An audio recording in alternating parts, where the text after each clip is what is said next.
Welcome to Communication, Connection, Community, the Podcasters Podcast. This podcast takes a deep dive into modern-day communication strategies in the podcasting space. We chat with interesting people who make the podcasting and speaking spaces exciting and vibrant. We also dive into the podcasting community with news, updates, latest trends and topics from this ever-evolving space. So strap in. It's going to be one amazing ride. Let's dive into today's episode.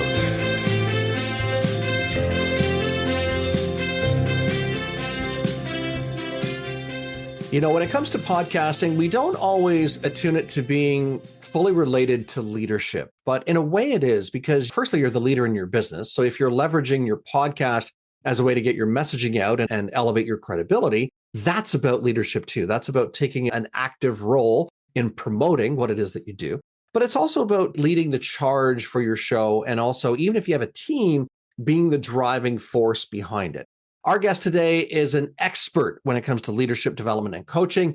Andrea Johnson empowers executives and founders to lead with authenticity, conviction, and confidence so they can make a positive impact on their lives, organizations, and communities.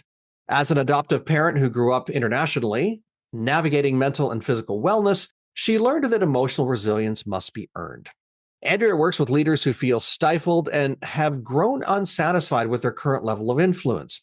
She facilitates improved communication and culture by working within the teams that are in those spaces. Her passion is equipping female leaders to define a new culture by trusting their own ability to think critically, create imaginatively, and lead effectively.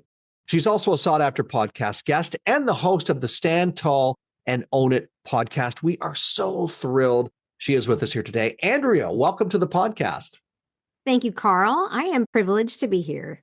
I am so thrilled you are here. And congratulations on, at the recording of this episode, I think you said you just celebrated around 200 episodes. Is that correct? When you go into Buzzsprout or whatever, it says I've recorded more than 200, but I think a few of those were putting, like replaying like the favorites one year at the end of the year, that kind of thing. So, but I think for our count, we're like at 200. That, or if you've done it like me, math is hard. Myself or someone on my team has misnumbered them. And that's okay because it's still worth celebrating. I do want to talk about your journey into podcasting, but before I do that, let's talk about your journey into leadership and coaching because that's how you support and empower people. What brought you into that space? I spent, of the 28, almost 30 years that I spent in a career working for other people, only 2 years ago, 2 of those years were not working in an education, higher learning, like master's level education program. I worked at graduate level seminary, and then I went into 2 different universities in the schools of medicine and research administrations. My background is in some pretty heady budgeting, regulations, clinical trials, managing people. And I was the kid who was always told I was too bossy, I was too opinionated. And I come from a conservative evangelical background where I was told women aren't supposed to be that way. And so I was in work, I felt like I could be that, I could actually let some of my leadership qualities show. And then I found that in the medical field, they don't like that.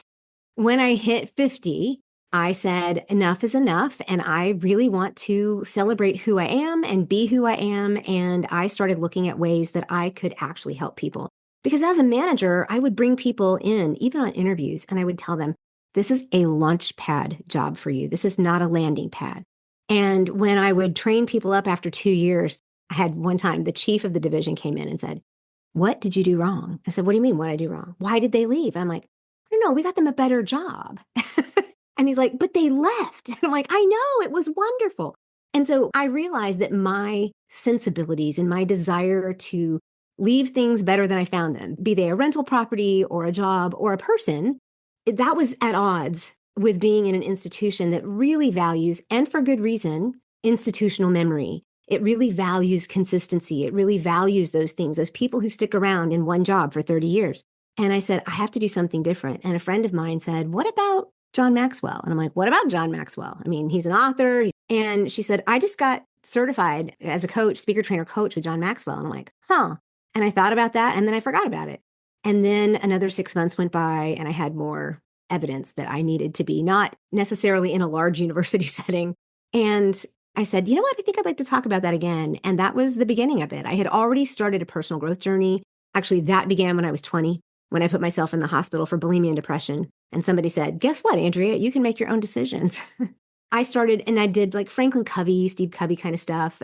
I did some Brendan Burchard stuff. And when I decided to go into being a coach and a speaker myself, where I could actually affect change rather than just hoping things would change, that was when things really took off. And that's what got me where I am. And so everything I do now is with that same purpose. I want the world to have more curious, welcoming, and wise leaders. And this is the way I do it. So if I'm hearing you incorrectly, you were an overnight success then, and it's been rainbows and sunshine all along the path. It's refreshing that I hear from somebody who's worked in the institution world or I say institutions and corporations are very similar, where when you mentioned that, why did that person leave? Because they were ready to go. And we celebrate that how many times working at various radio stations that I worked at when I was in the media, that they'd say, well, why are you leaving? It's like, for a career advancement? To advance my career, bigger market, bigger city, bigger opportunities?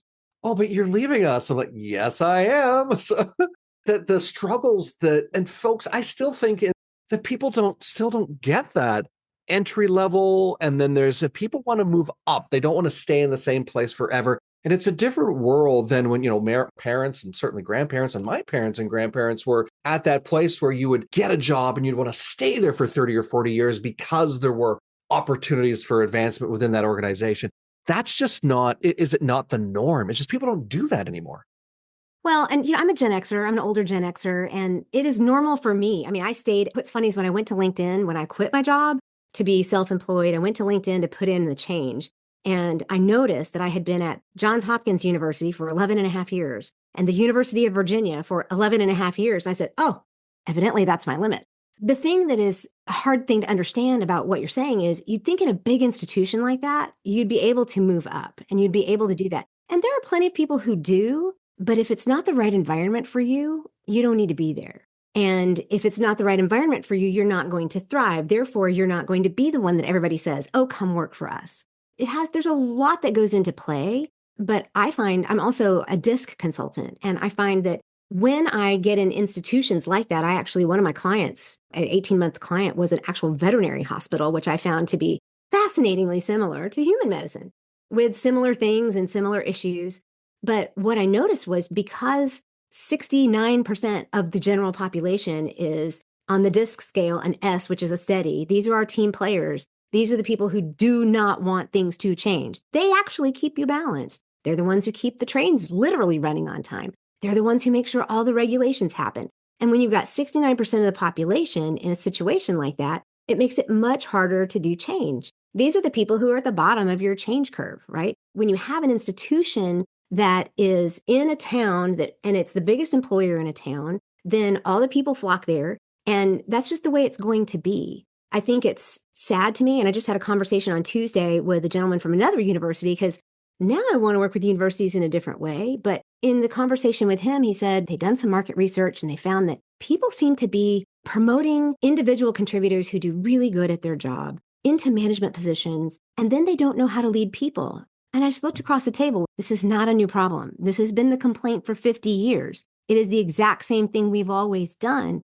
And so part of our conversation was, how do we build the leaders from below, like the new ones coming in, and like I said, promote them up so that they have the ability to change the culture as they go up and as people graduate out of it, because otherwise the culture's not going to change. I think that leadership growth too, when you go back 50, 60, 70 years ago, was almost like baptism by fire. You were carving your own path. Everything was an experiment. There was no, here's what we did, now we're going to continue doing this. Again, thinking of some of even in the media world, of people who were front runners, early adopters in radio and television. It was brand new. And so they were leading something that was probably thinking to themselves in the background, I don't know what the heck I'm doing. I'm just doing it. So whereas now we have some track records, we have some history, we have all of these things and all of these systems and regulations and things that didn't exist the same way they did back then. And also culturally, we've changed. Societally, we've changed. All of those changes make for an interesting path. And I'm assuming it's the same in the leadership space as it is in communications and podcasting, things are just different than it was back then. It was almost easier, I'll say. I'm not saying it was easy. I think it was almost easier because it's almost like there were no rules. And now there are guidelines or policies or procedures because that's how we've evolved. So I'm going to say in the leadership space, not as much. What's interesting is a couple of, maybe I said two, I've been thinking about this recently, and I said 2 years of my career, but another year and a half or so of my career, I forgot. My very first job out of college was at a record company in Los Angeles. And I worked for the radio promotions department. And I've had the privilege of being on a couple of radio shows. And I got to tell you, there's a rush that comes with being live on the air like that just nobody can match. It's beautiful. But that's a side note. In leadership, it's almost like in the past, there were these very clear, this is what you do to be a leader, right? It was a very wide, clear path everybody had to get on. Now it's like we're in this, I don't know what kind of maze it is, but we have so much data. We have so much information. We have so many people who have really, really good ideas. We have so many tools and so many analytical opportunities that people get overwhelmed immediately. Like I'm putting in a proposal this week for Virginia Tech. And right now I'm putting in as a DISC consultant for leadership coaching, but they have listed 6 or 8 other tools that they use helping their people figure out how to do their jobs better. And we're just going to add another tool. I think it's almost opposite because I know what it's like being in medicine. There's all the rules and regulations. I fully get that, which is why I needed to leave research administration. I just can't do all the rules. But in leadership, it's much more what like you described as we could just kind of forge our own way. And so while we get to do that, the problem is everybody in the past said this was the way you do it. People like these large institutions are looking for the way we do it, only it's the new way we do it. And it's like, that's not how it works anymore. There's a lot of education that has to go on with how we actually work with our people and how we manage them and how we help them grow. And, it all comes down to one of your words is community. So it's not the da da da da da da da da da. We're not riding that same yellow brick road. It's changed. Maybe even the correct color of yellow, because there's many different shades of it, has changed, or something has made the path different. And maybe, as you said, maybe there's multiple paths that are part of it. And here's the thing, when you work with different people, you realize there's different learning styles. There's different personality types. Everybody needs to receive information differently. And unless you've got somebody who's really interested in meeting people where they are, nobody signs up to be a manager of 10 people and along with that chooses to be an educator.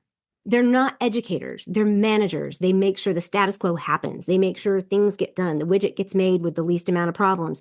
And so people like me can come in and be that educator. People like me and my colleagues can come in and do a workshop to help them understand why this person needs just a little more time to make that widget than that person. And that's not bad. It's just a way to figure out how to make the team work better. I want to roll this into podcasting as well, because I'm sensing a bit of a parallel. And you are a podcaster, you're a podcasting guest. So you also must experience or witness this when you're in both chairs. It doesn't matter what chair you're in, you're probably seeing the parallel there. But let's talk about your journey into the podcasting space first. What was it that led you to podcasting as a vehicle to get your messaging out?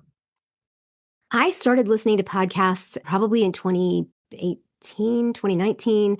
And like I said, I came out of the conservative evangelical space. And the very first one that I listened to was, I started listening to like Marie Forleo and some Freakonomics and those kinds of things. But the one that really caught me was Jen Hatmaker's podcast, the For the Love podcast. And literally, I turned it on and rolled the windows up in my car as I'm pulling out of my driveway thinking, I hope nobody can see that I'm listening to her because I think she's a heretic.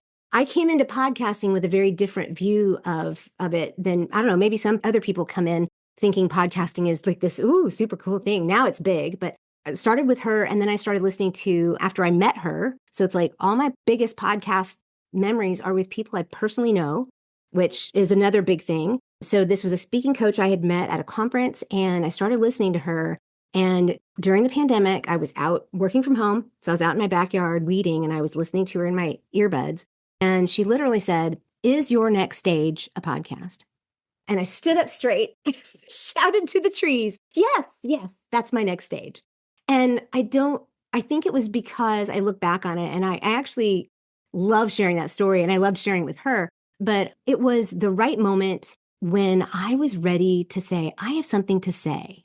I listened to a couple of your guests and one of them was like, I think it's the most recent podcast when we're recording this, but she was a financial person and she said, I don't want to tell people how to make a budget. And then she figured out what she needed to talk about was the mindset and the fears of money and the emotions of money. Well, for me, it was, I actually just have something to say. I don't have to be silent because, like I shared, everybody told me to be quiet. And all of a sudden, it was like, you know what? People come and sit in my office for hours and talk to me and listen to me and want to know what I have to say. That's where it started. And I joined a little accelerator group for like $300. And within 3 months, 8 episodes were recorded and all my artwork was done and everything. So if y'all go to my podcast, everything you see there is me. I mean, it's like I have third episode. My best friend says, can I help you? I said, sure. Can you like edit? Because that was the thing that was going to take me longer. And if she hadn't said yes, I mean, I don't even pay her. She is that invested. She said, this is your message. I'm believing you and I'm going to do this. And so she figured out how to do it all. And so together we've put together 200 podcast episodes. Phenomenal. Usually what you hear, most people are like, yes, I'll put your podcast together for you. It's the space I work in, right? But certainly the fact that you have that support that can help you along the way. And you're right. There are many people who, when they come to this space, and I think this goes to the leadership aspect of things too, where we sometimes just say, I'll just do everything. I can do it all myself. I can manage it all myself, not realizing that you might not be able to, or for very long, because there are other things that should be your focus point. You got to run your business. And so I had a coach once who said, with our business, there are things like there's the national park and then there's the gift shop and the free museum, right? My podcast is not really my gift shop. It's really like my free museum. And this is where I share information. It is my first 2 years. I interviewed over 75 leaders, female leaders that were not, I went through rebranding after that. These were not ladies that necessarily considered themselves leaders. My goal was to show women that you lead yourself first and you lead from wherever you are. And you stand up and you say, it's okay to be the tallest blade of grass. I'm going to stand up. And to show how women see that was their story. But then as I grew, it's like, this has been my own personal journey. For me to grow past intentional optimists, unconventional leaders, I needed to rebrand. And I said, you know what? It's time to stand tall and own a lot of these things that I've been walking through. So I rebranded and changed the name. But for the longest time, I didn't even have any guests there for a little while. But you're right, listening to other podcasts. I have another coach that I follow who just started a daily podcast. There's no music in that podcast. Half the time her audio is her sound is terrible. I mentioned even some of these bigger ones I listened to. I'm like, oh my gosh, did not hear how bad that sound was? We decided we would put it together in a professional way. Literally, I learned how to do the video. I do on my YouTube. I learned how to do the video. What we backed off on, Carl, was the social media. We can't do that. But I'm starting to look at ways to potentially get a sponsor and, that kind of thing, because I'm past 10,000 downloads, I know. I was like, all my friends did it in like the first year. It took me 4, but I have a steady number of people that listen. And what's funny is my YouTube channel, I just record all of my stuff on video. It looks like you do the same. I just literally pop the same stuff up on YouTube as we do in the audio. And my YouTube channel actually is growing faster than my audio channel. But you mentioned being on both sides of the mic. And I started out this year thinking that's what I'm going to do. Instead of social media, I'm just going to be on podcast episodes. I've been on some doozies. I have seen the gamut. It's funny because I was going to ask you aha moments or we'll come to aha moments in a minute, but tales from outside of school kind of thing, things that you've learned as a guest. Hopefully this isn't one of those doozies. You'll let me know if it is later. I had one podcaster who, when we got on, was already recording, which is fine. I don't care. I'm not going to say anything that you can't record. I'm an open book. Unless you don't want me to say certain things, you got to tell me, right? But then when we were done, instead of hitting pause, she said, thank you very much, and click. And literally it was over. Where'd she go? Is she coming back? No, the Zoom call closed. And there have been I've learned a lot about my own personal communication to make sure that I communicate well with my guests. I mean, I told you I did that little class, and it was people who had a good podcast and knew what they were talking about. And so I had some decent practices going in. You and I connected on Podmatch. I've been with Podmatch almost since the beginning. And so I have some really good resources to make sure I do things well. But even these people that I connected with through Podmatch, I've learned a lot about the art of having a conversation. And I do not, if I have a list of questions as a host, I'm not going to say, okay, my next question for you is, there's always going to be, and some of that's my personality, Carl. I'm just going to walk it into the next question. I'm going to weave it in, whatever. I've learned I facilitate well. But I've had some people literally do that. And I'm thinking, they have more downloads than me. How is this possible? I'm learning too that it really is more about you need to be true to who you are and what you do and be proud of what you do and make sure that you have the confidence that you need to put out the podcast that you put out and be happy with it. And if you don't like the numbers, figure out a way to make the numbers different, but just be you, because these people are being them and their people are listening. And I've learned a whole lot about just smiling and saying, sure, I'll wait for you to go let your cat in the door. I mean, it's just really interesting stuff. It's fascinating you sharing some of the stories too. I'm expecting that podcast host to actually come knocking, maybe just to say goodbye. She's there right now. I'm just kidding. Wouldn't it be funny if she was though? Actually, I set the goal. I was going to do 300 podcast episodes and interviews. And I quickly realized that is not sustainable. And I even had one host tell me that's not sustainable. I'm like, dude, you don't know me. And then of course it's not sustainable. But I've also learned to be very, very clear in my pitches and very clear in this is what I can offer you. And quite frankly, if there's no way that what you have is going to fit on my platform and I'm not going to want to share it, there's no reason for me to do this. Because if your stuff isn't going to fit on my platform, I'm probably not going to fit on yours. And there have been a couple that I've done because it was a friend or something like that. But I'm learning to be much more specific. I like that because there are people who are not, and I think it's one of the challenges because as hosts, we want guests. And I think as guests, we want to get on as many shows as we can so we can get our messaging out there.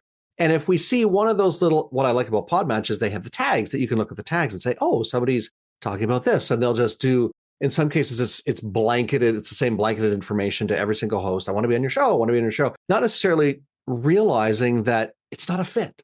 And it's not supposed to be a fit for every single person that you reach out to. And it's okay if it's not a fit. As I shared off microphone just before we started chatting, how many requests I've received, and some of them definitely were not a fit. So vetting the people who are coming on your show, because you don't want to have it where it either affects your credibility or worse, your guest's credibility. And then they're wondering, I don't know, maybe this person isn't so good as a host or as a business person, because it can speak to us as individuals and as business people. And I do not do pre-interviews. As a guest, I will. If a podcaster says, I only do pre-interviews before I get it, no problem. You're protecting your show. You're making sure it's a good fit. I'm not going to pitch you if I don't think it's a good fit, but that's okay. It's your show. It's not mine. But I don't do them for my show. And I have been burned once or twice. But for some reason, I just enjoy a conversation. And I just get really curious and I turn it around. But I think being very intentional about and not being afraid that you're not going to have enough, right? It's like this whole, what we talked about in the leadership, in the job market, and in how we hire new people if we move them up. The pie will get bigger. It's always going to fill in. It's not a zero-sum game. Having enough interviews, just getting on shows, you're wasting your energy, you're wasting your time if nobody in that audience is going to click on your stuff. And you might be able to add value to that audience, but that's if you want to be that altruistic and be able to add value every single place you go, which is probably not as much as you think because you have a specific market and a specific message. And I had to learn that about myself too, because I wanted to just like click, click, click, just get in there. But no, you need to connect with the ones you need to do it with intention. And I'm certainly glad that you figured that out. You probably knew that before you got going, but you certainly have learned it as you go into. Firstly, you mentioned YouTube and it being where you're getting a lot of traction now. And I'm not surprised because YouTube has nudged out both Spotify and Apple, even for audio listening, partly because that YouTube now has its own audio channel, I guess you could say, built into it. So even if you're an audio, it's going to continue to change the game because even if you're an audio only podcaster, you can still be on YouTube and it'll continue to bolster your numbers. So I'm glad that you're experiencing that. I'm still a purist. I am slowly moving over to doing video podcasting, but the fact that you're getting the numbers regardless is phenomenal. The quality, I did want to talk about that though, because it still amazes me that there are shows out there that do extremely well that have substandard quality. And I think this is if I could gaze into my crystal ball, one of the changes that I think we're going to see in the next 2, 3, 4 years in the podcasting space is we're going to see that separation between high quality, really put together podcasts like yours. You're taking the time to do that. And the ones that are maybe more hobbyist style that don't have the same editing, the same type of quality that a show like yours would have. Because I think that's what I think we're getting there. Actually, I think we're there now. I just don't think all of us have flicked the switch and said, okay, yes, quality matters. Yeah, I don't know. I do not have the crystal ball you have. I also don't have the perspective you have. I'm just a podcaster and I don't work with other people who podcast. When I look around, I'm still looking at it from below the line. I'm still below the water a little bit, looking up on the shore. And I am very surprised at the authenticity that a lot of these less produced shows might have that I think is very appealing to a lot of people. The fortunate thing is, I don't know where it comes from. It's not a rehearsed thing. I rarely have an edit. I'm okay with it. I just keep going. And every once in a while we'll stumble.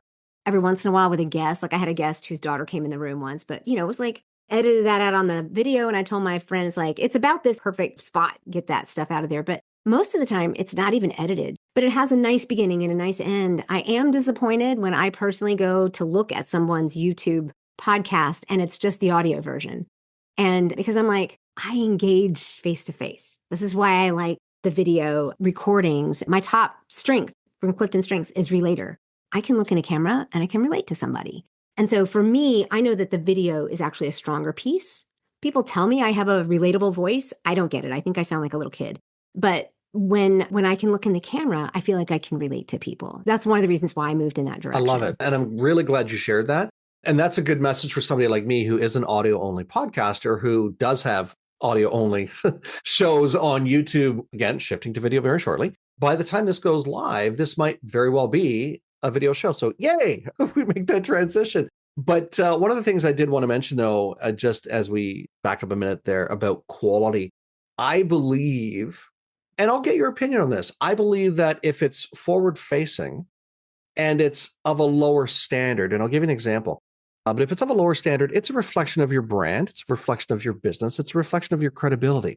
It's almost like, and I'll take a page from when I did speaker training as a side gig. When people would get up on stage and they would say stuff like, if they were unprepared, they would say things like, well, I'm not very prepared today. The kid was throwing up last night and didn't get much sleep, so I'm just going to wing it.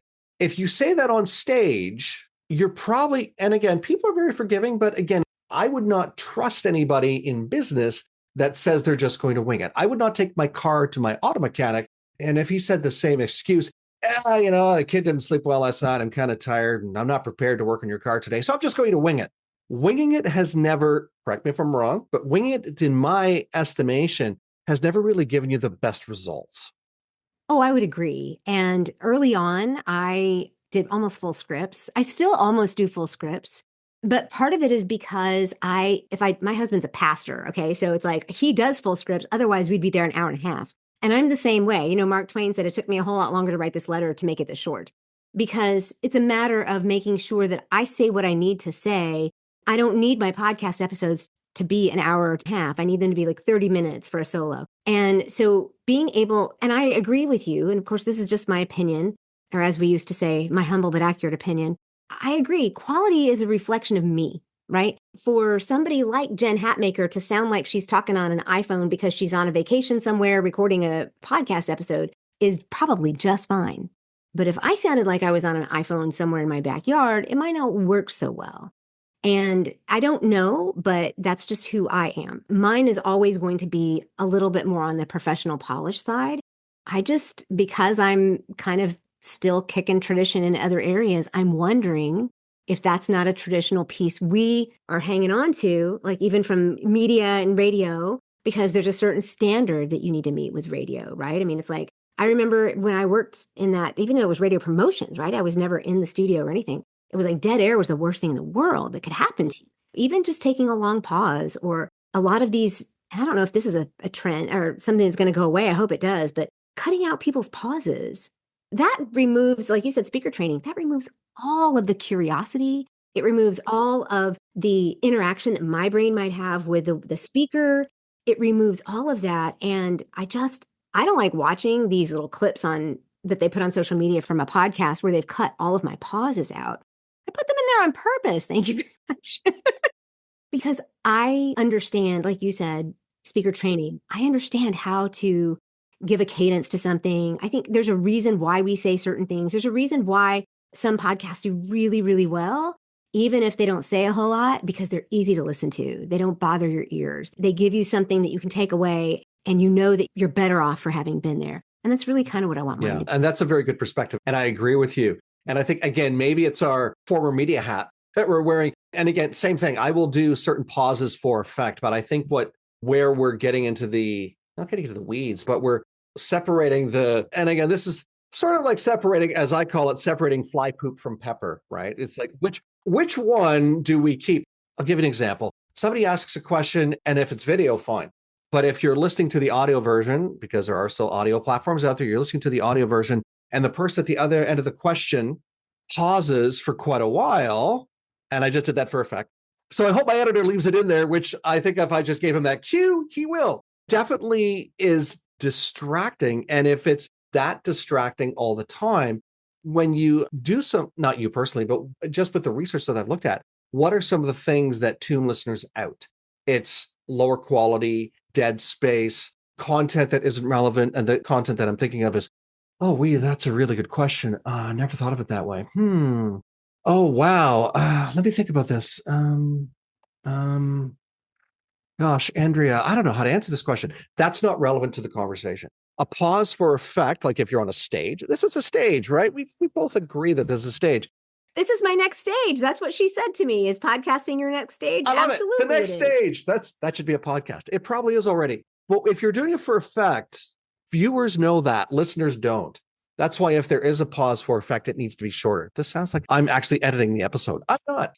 But I love the fact that you bring that into perspective. And I like the authenticity piece because I think people do it for the right reasons. They do it for the authentic reasons. But one of the things that you indicated was, you know what, every now and again, those little snippets, even if you're doing it for you to be raw and real, little snippets of the phone ringing, a cat walking across the screen or whatever it is that authentic? Or is it just unprofessional? Or is it distracting from, and again, I always look at it from another perspective as well, of who's my audience? Is my audience critical? Is my audience high-level managers or CEOs who are going to go, that's not professional, can't hire them? Because I think what I'm getting at is the level of who is your audience? If your audience doesn't care, they'll never care. They'll care. But if their audience isn't overly concerned about, that's fine.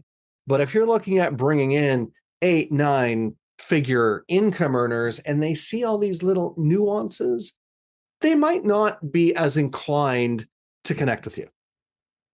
And I do. I actually feel comfortable offering my podcast, video or audio, to the CEOs and the founders and the executives, just because that means I know that I have put out something that I'm proud of, that I can stand behind, that if I come in and do a workshop for your group, they are going to get the same thing, right? I know, like I said, it's my free museum. So there's a purpose to it. It's not just a place where I have conversations, and it is something that actually helps build. And I teach there too. But yeah, this is a good conversation. You know what? I could talk about this forever. So we'll have to schedule a call or another recording to carry on the conversation, because I do want to move along and give you the opportunity to share with individuals what's the best way for them to connect with you and what are some of the things or how can you assist people?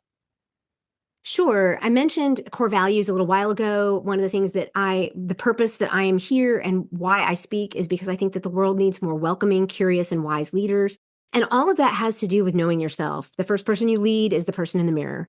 And after that, you lead the people around you. And whether or not you're in a leadership position in your job or in your family or in your church or your civic organization, it's good to understand what those things are. And you start from the inside out. We always want to start from the outside in with, tell me what to do. And so I like to say to people, it's not what you do that makes you impactful. It's who you are. So we start with our core values. And so the easiest place to find me is a place that is the name of my business, which is The Intentional Optimist. And that came out of some soul searching that I did to figure out what are the words I want to use, life principles that I wanted to live by. So if you go to theintentionaloptimist.com, you can find pretty much anything there. I do have a free download because my specialty is core values. There is a button above my head, and it actually says free core values download. I do coaching. I do workshops. Like I said a minute ago, I'm enjoying getting into other universities, but it is fun to get into teams and help them understand each other. And it is fun to work with, especially women leaders who, for the first time, say, oh my goodness, I had no idea. I have this superpower. I can do that thing. And that is my mission. That is what I want I to love do. it. And thank you so much for your generosity. We'll make sure that those links are in the show notes, of course, as well as the link to Stand Tall and Own It, which is Andrea's podcast. Again, congratulations on the success of that. Before I give you the final thought, you are going to keep podcasting, right? As far as I know, as a matter of fact, the times, even when I was going to decided I was going to rebrand, I sat my friend down and I said, okay, so I need to talk about the podcast. I think it's time to, and she goes, please don't say quit. This is her investment. She works a full-time job. So if I tried to quit, she probably wouldn't let me. So no, I don't see us quitting anytime soon. I would love to be one of those people who ends up, when you go into podcasts and you open them up and you say 500 more episodes, wow.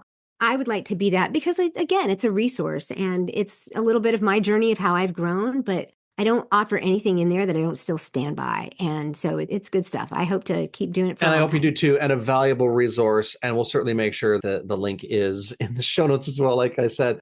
Before I turn you loose, though, record another podcast episode and help people with their leadership and grow amazing businesses, I'll leave you with the final thought. Well, Carl, it's the one thing that I wish I could have said to myself when I was, 30, 40 years ago. It is good to think for yourself. You have the capability, you have the smarts, you have enough wisdom, and you have enough information right this very second to think for yourself. Don't let anybody tell you who to be or what to do or how to do it. Figure it out and learn to think for yourself, because that is the best ally you will ever have. It is the best advocate, it is the best champion. And when you do that, you will become a good leader. And I think, Andrea, that's a great place to leave it. Andrea Johnson, thank you so much for being my guest today. Thank you. And hey, thank you for being a part of the show today. So glad you could join us. Believe it or not, I can't work this magic by myself. So thanks to my amazing team, our audio engineer, Dom Carillio, our sonic branding genius, Kenton Dilborowski, and the person who works the arms, all of our arms actually, our project manager and my trusty assistant, Jilabel Tiongo, known to us here simply as July. If you like what you heard today, let us know. You can leave us a comment or review or even send us a voice note.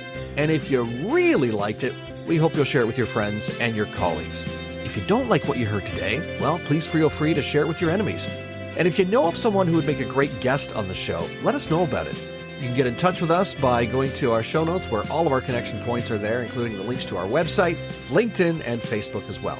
And if you're ready to be a guest on podcasts or even start your own show, let's have a conversation. We'll show you the simplest way to get into the podcasting space and rock it. Because, after all, we're Podcast Solutions Made Simple. Catch you again next time.